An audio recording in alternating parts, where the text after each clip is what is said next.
Welcome to the Making of a Nation, American History in VOA Special English. A new leader stood before the American people on March 4th, 1913. He was Woodrow Wilson, the 28th President of the United States. Wilson belonged to the Democratic Party. He was progressive in his belief that government should take an active part in efforts for social reforms. This week in our series, Kay Gallant and Harry Monroe begin the story of Wilson's presidency.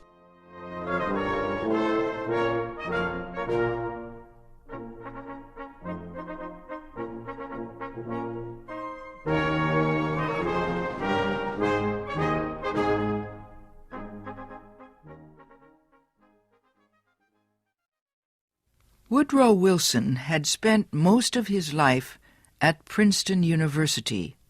First, he was a professor. Then he was university president. Next, Wilson was elected governor of the state of New Jersey. His early success as governor made him a leading candidate for the Democratic presidential nomination in 1912.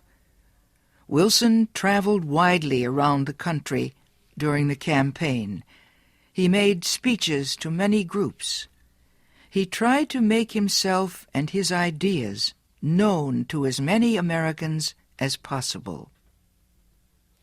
Wilson called his program The New Freedom.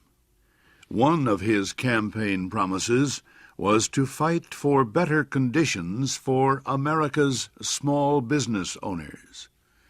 Such proposals helped him win the Democratic nomination for president. Then he defeated President William Howard Taft and former President Theodore Roosevelt in the election. Woodrow Wilson, the former president of a university, had become the president of a nation.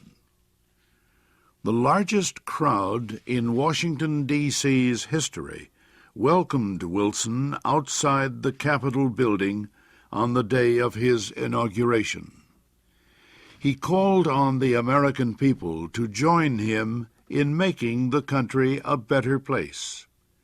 "Our duty," Wilson said, "is to correct the evil without hurting the good. I call all honest men, all patriotic, all forward-looking men to my side."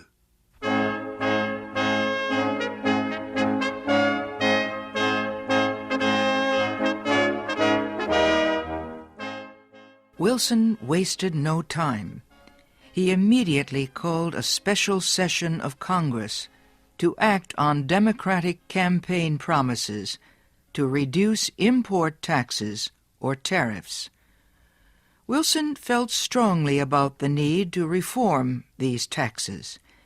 He broke tradition by leaving the White House to appear before Congress in person to appeal for his tariff proposals. Many members of Congress opposed Wilson's plans, but the new president used the results of a Senate investigation to win the fight. The investigation showed that a number of senators owned companies that depended on high tariffs for their profits. The votes of these senators were influenced by their property holdings. Public knowledge of the situation forced many of them to give up their holdings and stop resisting tariff reform. Congress finally approved Wilson's proposals. Lower tariffs reduced the amount of money taken in by the federal government. So the Senate also approved a tax on income or earnings. A constitutional amendment had been passed earlier to permit such a tax. President Wilson and the Democratic Party were pleased with the new tariff and income tax bills. But they were far from finished. Next, they turned their efforts to reform of the banking industry. For several years, many people had recognized the need for changes in the banking system. The old system of uncontrolled private banks had developed years earlier, before the United States became a major industrial nation. Many people agreed that a more modern system was needed, but they could not agree on details.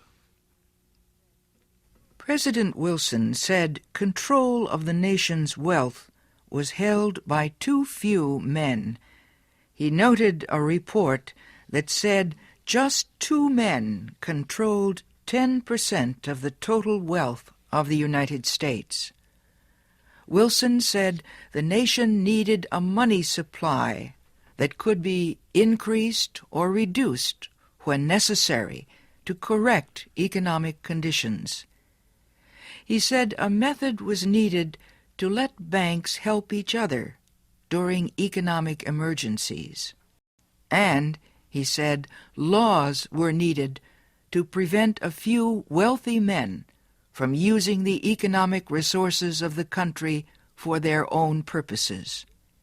Finally, Wilson said the control of this system of banking must be public, not private. It must belong to the government itself. Wilson called his proposal for a central bank the Federal Reserve System. Under the plan, the nation would be divided into 12 areas. Each area would have its own Federal Reserve Bank. These area banks would not do business with the public. They would serve only as bankers' banks, and they would issue a new form of money supported by the federal government.